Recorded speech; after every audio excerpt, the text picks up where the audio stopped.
I had to show off my new Edgar Allan Poe mug from the Baltimore Edgar Allan Poe House and Museum, which is fantastic, I might add. And it seems like I need to grasp October as long as I can.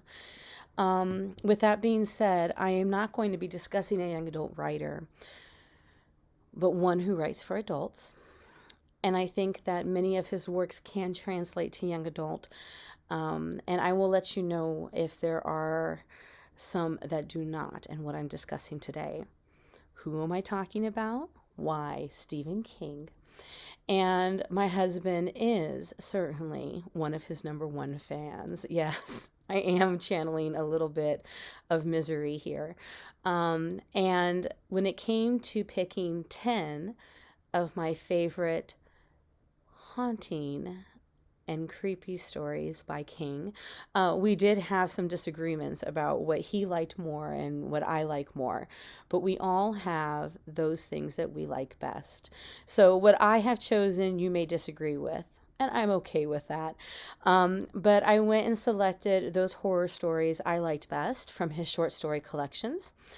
And most of them, I made sure to select ones that I felt were most appropriate for young adults, in case you do want to read them. Because they come from collections, not everything in those collections may necessarily be appropriate for young adults. And there's a couple that are in here where I would be like, you better have a really strong maturity level. But I do like the messages that they send. So, that being said, I also want to add one last caveat. I know Stephen King is synonymous with horror, and he is a most excellent horror writer, but he writes all genres, and he also writes nonfiction. I think it's important to keep in mind. He's also written a musical. Did you know that? I think it's important to bear in mind that he writes so much more, which is one of the reasons I really do appreciate his work. And keep that in mind. But because it's close to Halloween, I wanted to share with you those works that have haunted me, and have stayed with me because of what he has to say and how he says it. So the very first one I want to write about, talk about, is from Night Shift. I know it's not the flashiest of covers, but we do have a little dripping of blood. Ooh, okay. And from Night Shift, I want to talk about a story that has just lingered, and it's called The Last Rung on the Ladder. The Last Rung on the Ladder begins with an older brother receiving a letter from his younger sister. And you know it's especially moving that they maybe been estranged or something's going on. But the letter brings to mind a story. And I'm just going to tell you the first parts of each of these stories, okay? But the story is this. They both grew up on a farm in the Midwest. And I, of course, do not have that experience. But the story brought to mind something of my grandmother's, because she used to love, along with her cousins, to swing from the very loft of the barn, and like they were Tarzan, and they would land in a huge pile of hay. And this is similar to what him and his sister would do. They would climb to the very top tier of a very, very tall ladder in this barn, this immense barn. And then they would fly off like acrobats and land in a pile of hay. Now, you have to understand, it was an immense barn. And they were also warned by their parents to never do this thing, which meant that they would only do this thing when the parents weren't there. Because that's what we do as kids, right? Oh, we just wait and don't say that we're doing this. And it was frightening. And for the brother, I think he was much more frightened than his sister, who seemed like nothing ever scared her. And so they had done this a few times when their parents were gone one day. And he had the same like roller coaster, oh, I can't do this feeling. And then the elation when, of course, he landed safely. And it was his sister's turn. And so she climbs up to the top rung. But before she can get there, she slips and starts to fall. And he realizes And that split second, she won't make the hay, because the hay is positioned in an area where you have to be coming from the top rung of the ladder. So begins the story, and his recollection sparked from the letter. The last rung of the ladder from Night Shift. So the next story I want to talk to you about comes from Skeleton Crew, which is perhaps my least favorite cover because it alone scares me, which my husband thinks is funny. It's not, Michael. It is not funny. This monkey with the little symbols. I used to have nightmares of similar things. I don't know if they're called something particular, but they all should be destroyed. I'm just going to tell you right now. I also just have to show this. Look at the young Stephen King. Isn't he fabulous? He's just fabulous. So I have to share this story, which is called Here There Be Tygers, Tygers. And for those of you who know the poem by William Blake, then you might see where this is going. Now, I have to share this with you because it's all about being a kid in a classroom with the most horrible teacher in the world. Now, as somebody who works in schools, let me be that horrible teacher for you, okay? Maybe I have been. I'm a librarian now, but still teacher, all right? So it's an elementary school, and our poor protagonist, this child, has to go to the bathroom. He knows he should have gone at recess. He didn't take the opportunity, and now he's stuck in this class with this teacher who is from hell. She is just from hell. She's one of those teachers that doesn't just call you out. Like, you know, you always just like avoid eye contact, look down. Maybe if you look down, you disappear. Yeah, it never works like that, right? Never does. Trust me. I tried that. I'm sure you try that. It doesn't work.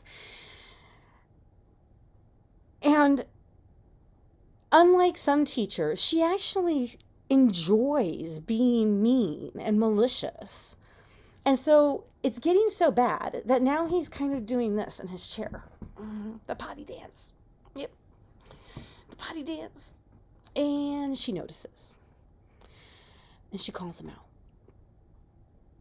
Now, if he had asked to go to the bathroom, she would have just said no, because she's just one of those people. No. You didn't even hear my question, right? So that's why he didn't bother asking. So then she says, do you have to use the bathroom? Yes. Do you need to urinate? She's one of those, right? So now he's totally flushed. He's embarrassed. Kids are laughing. Oh my God, I want to die. So he gets down and he's thinking very unkind thoughts. But do you blame him? I don't blame him. And he goes into the bathroom. And it's there that he sees the most horrific thing ever. I'll let you read to find out. Oh, and don't worry. In this story, sometimes bad things do happen to bad people.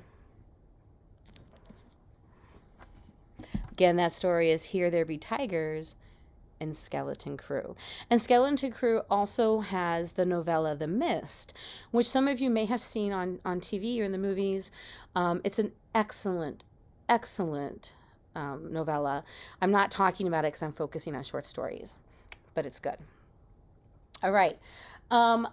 Nightmares and Dreamscapes by Stephen King is the first story collection I ever read by him, and it has some of my favorites. It really does. But some of my favorites that are in here are not scary. But you're in for a treat if you pick this one up. So the story that I want to focus on that I really love is Chattery Teeth. My husband thinks I'm ridiculous for finding this story scary, but it has stayed with me. And it's the whole reason why I'm like, this is why you don't pick up strangers. You do not pick up strangers. So what happens is we have a door-to-door salesman. And my stepdad actually had a similar type job where he would, pack up. He has this gentleman in this short story has like a specialized outfitted van where he could sleep in and everything else along with his stuff that he's trying to sell. And so he would travel from place to place. And he's getting ready to go home. He's been on the road for months, and he's kind of thinking, I'm really kind of tired of this job. I'm tired of it. And he does have this rule about not picking up strangers because he had a really horrible incident one time. A really horrible incident. I'm not going to tell you about it. You can read about it. And he's at the last gas station before it's like desert. Okay? And this shop, it's like they have like exotic like rattlesnakes and well, just snakes in general, and like a llama and just weird stuff, right? But they also have like little trinkets, like little things you can sell, just real odd stuff, right? And he's kind of looking around as he's waiting because they're trying, the cashier is helping a customer. And so he's waiting to pay for his gas. And he sees this huge pair, hugest he's ever seen, of chattery teeth. Now, I don't have something to show you, and there's a reason I don't have chattery teeth in my house. But it's basically like just teeth, with like the little walking legs, and you wind it up, and it just goes everywhere. And he laughs. It's just the funniest thing ever because it reminds him of being a kid. Okay? And he thinks, man, my son would just think these are the funniest things ever, And so when the cashier's done helping the other person, he asks to see them, and she goes, oh, they're broken. Like, that's why there's a rubber band around them. And he goes, oh, just still bring them out. And so she does, and it kind of moves a little, but it is broken. And so she asks her husband, come on out here, take a look at these. And, he messes with him a bit, and he's like, you know what, I'll still buy them. There's even just not moving any. They're just huge, these jumbo teeth. My son will get a kick out of them. So he pays for that, his gas, and he goes back to his van. Well, the guy that had been being helped before him is over there, and there's this big dust storm brewing. And he says to him, he goes, hey, sir, can you give me a ride? And he's hesitating because he's remembering that one time, the one time we haven't gotten a description for yet. But he's seeing how there's nothing there. The shop's closing up because they had told him to about this desert dust storm coming. And he decides to say yes.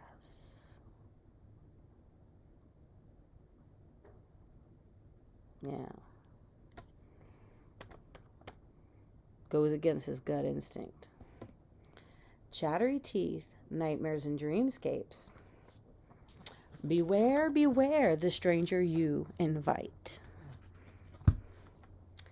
So I have 3 short stories from this book. Everything's Eventual. And 14 Dark Tales, as you can tell. And yeah. So anyways, let me just go ahead and start off. I'm going to start off with Autopsy Room 4. So I want you to imagine that you have gone golfing. That's what happens to this main character. He's gone golfing. Now, the most I've done is miniature golf. But this guy's actually gone, golfing, gone to a golf course. Nice day out. Suddenly, his ball goes off, into an area. He's got to go and fish it out, Next thing he knows, he blacks out. Now it's when he comes to, that's the real problem. Because he comes to, his eye, it's just bright. His eyes are wide open, it's bright. Like bright, like, like when you've been sleeping, and then like a sibling or parent or somebody comes in, they just flip your lights on. Like, hello, it's time to wake up. Oh, you didn't have someone that did that to you? Well, let me bring my mom over to your house. I mean, what is this? I got this bright light, like right in my eyes. And he realizes he can't, close them. It's just bright. And he doesn't recognize where he's at. He can't move. He can't move at all. And he can hear, people talking. But at first he doesn't know what they're saying. And he hears, clanking, metal clanking on metal. You figured it out by now, right? Because I told you the title. Autopsy Room 4. Yeah, he quickly figures out he is on a cold metal slab. And they're getting ready to autopsy him. There's a problem. He's not dead.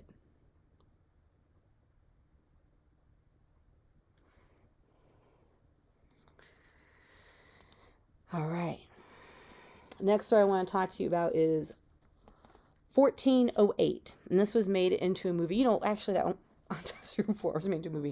A lot of Stephen King stories are made into movies. And you'd be surprised, actually. Maybe not. So 1408. We have a writer, okay? Now, what this writer likes to do is go around and search out haunted places, supposedly haunted places, because our writer, okay, does not believe in haunted things. It's a bunch of hooey, okay? People have overactive imaginations. Stories are told over and over again. It gets stuck in your head, right? And we can understand how that is, right? If I sit here and I know I got cookies in the other room and all I'm thinking about are cookies, guess what I'm going to go do? I'm going to get myself a cookie. I can already say that, but there's no cookies in there, so I'm out of cookies. But that's what happens, right? So if people hear enough stories over time, they're going to start to believe them. So this writer has made lots and lots of money out of going to different places that are supposedly haunted, debunking it, and writing about it. So he goes to this one hotel, which closes and locks room 1408 because of mysterious deaths, suicides, murders that have occurred there. Not just over like a year, but decades. And they don't let anybody in. And he pays them a lot of money. I want to go in. And the manager tries to talk him out of it. I'm not really a believer, but there's something in that room. Like even when we have to go and get it serviced, get it cleaned, I don't let anyone go in there alone. Like, I really don't think, and meanwhile, the writer's like, just stop trying to yank my chain, whatever. He goes, I'm not, please. Like, I will pay you money to go away. Doesn't work. He goes into 1408. What happens when he gets there? Does he debunk it? Or does the room debunk him? The last story that I have to share from Everything's Eventual that has stayed with me is the man in the black suit. Oh. Now, I have to tell you, I've listened to the audio of all of these short story collections as well.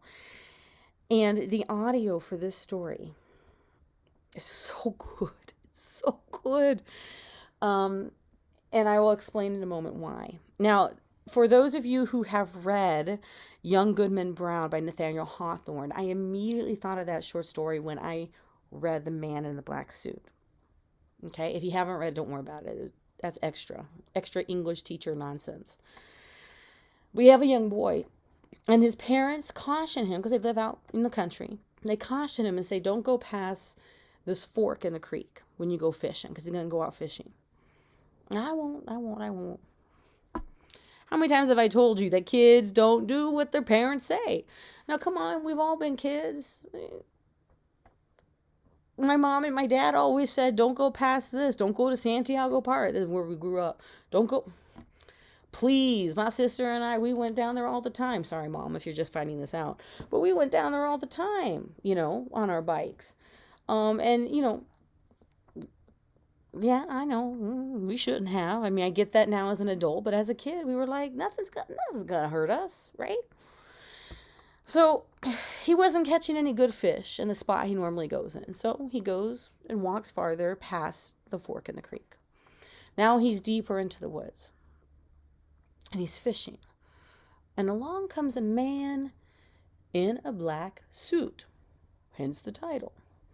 Now, what is a man in a suit doing in the middle of the woods? First of all, that's number one, a stranger danger.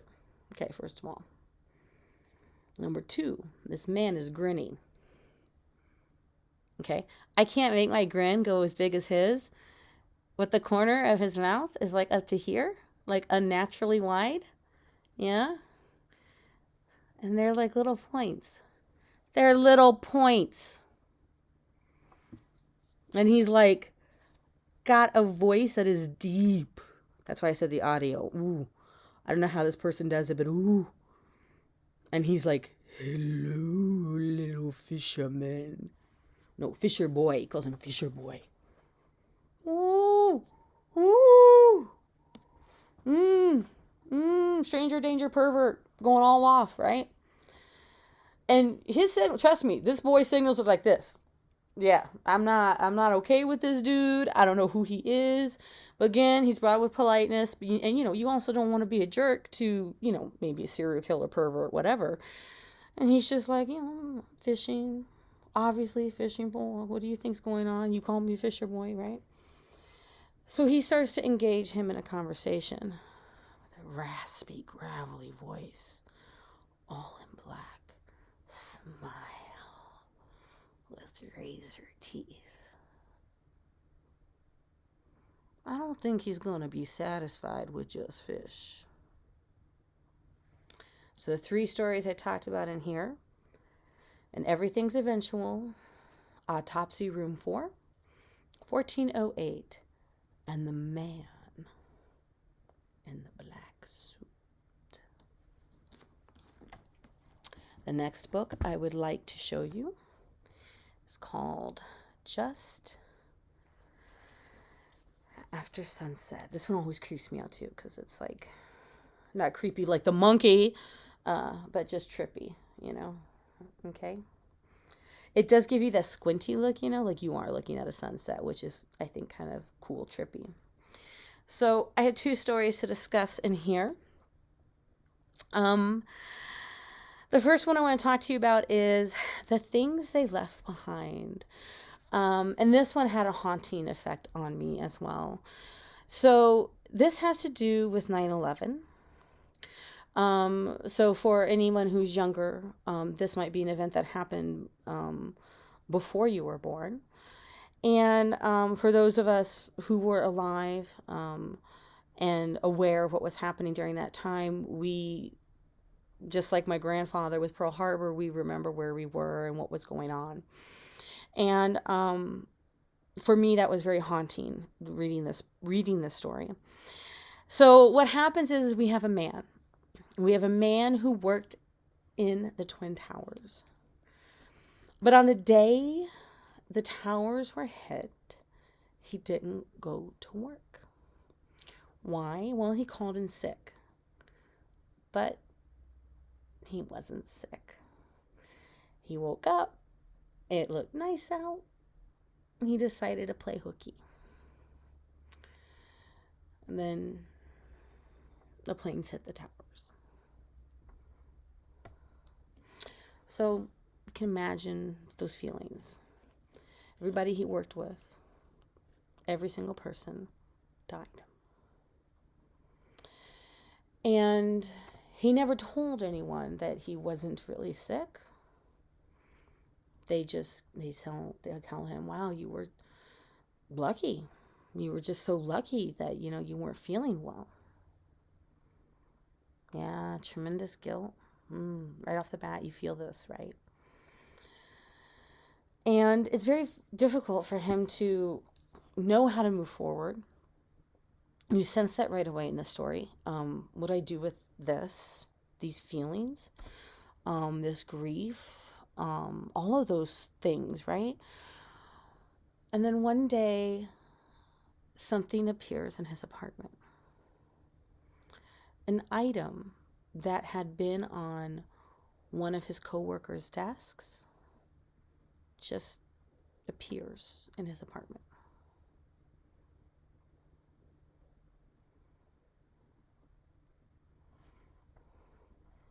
He doesn't know what to say, what to do. Why? And each day there's another from someone else.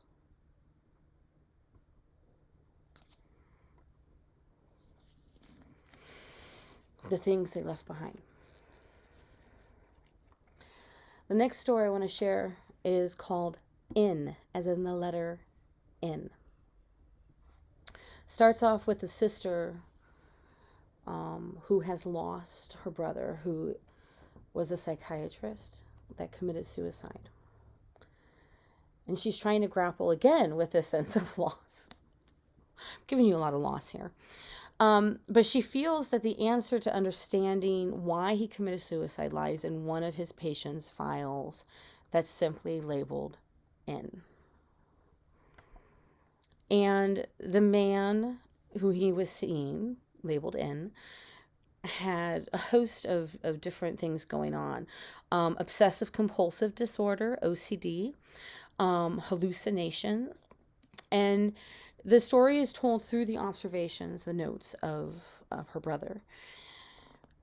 But he felt this strong need. He felt this strong need. He was seeing things. He felt this strong need. And one starts to wonder if the things that he was feeling, the patient, and the things that he felt he had to do, this obsessive compulsiveness, was it contagious? Did it rub off on her brother?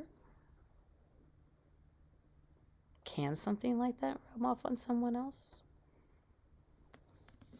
Just after sunset, the stories I talked about are The Things They Left Behind and N. So we're down to the last book. The last two stories.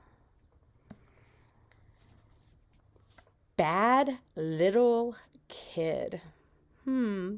As a teacher, I can't help but wonder, geez, are any of my special angels bad little kids? Never. This is a different bad little kid. One we can't quite explain. So, here we go. Starts off with a man on death row for murdering a child. And he's never explained in court or to anyone why he committed the crime. And then he talks to his attorney, who he's got a week left to live, who says, why don't you tell us? Why don't you explain? Why? Like, I don't understand why you did this. Like, everything about you doesn't seem like you're the type of person who would do this. And so he explains about the bad little kid. You don't think kids can be bad? Well, read this. The last one, morality, is one that I would hesitate to readily recommend to young adults.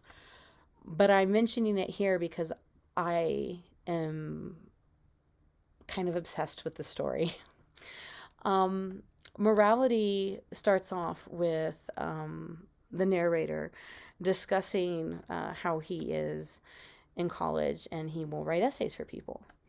If you want me to write you an A essay, $20, a B, 10, so forth.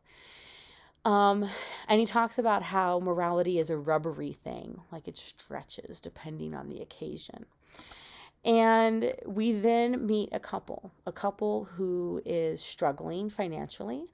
One is a substitute teacher, and they're having difficulty making ends meet. And so what would you do when it comes to who you are and your integrity? And integrity means a lot to me, which is why this short story is one that stays with me.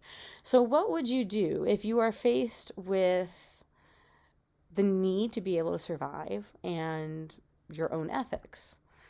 And what if somebody said to you, I will give you, your financial worries will be far behind you if you simply commit some ethical issues for me, aka sins.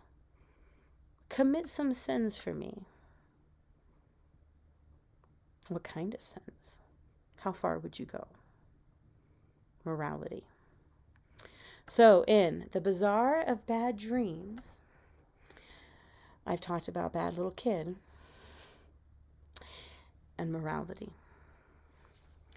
So those are the 10 stories that haunt me, that I have found to be some of the most frightening that I have read by Stephen King. And again, short stories. I'm not talking about his complete breadth of work. Some of them I really tried to pick ones that I felt would work for young adults. But remember, they're in collections. So some of the stories, you're going to definitely get ones that are challenging as far as maturity level and, um, well, just what does stay with you. And so make sure that it's something that you feel you're able to handle before you delve into it, if you are a person that is easily spooked. With that being said, I hope that you have found something that piques your interest. And I do want to emphasize all of the audio that's available on these books are excellent if you prefer audio. The readers they've chosen, the narrators, are just fantastic. And thanks for joining me. And I really do hope that you have a wonderful Halloween. Enjoy a little bit of horror in your life. And I hope that there isn't anything that is too frightening that forces you to question your own morality. So until then, good health and happy reading.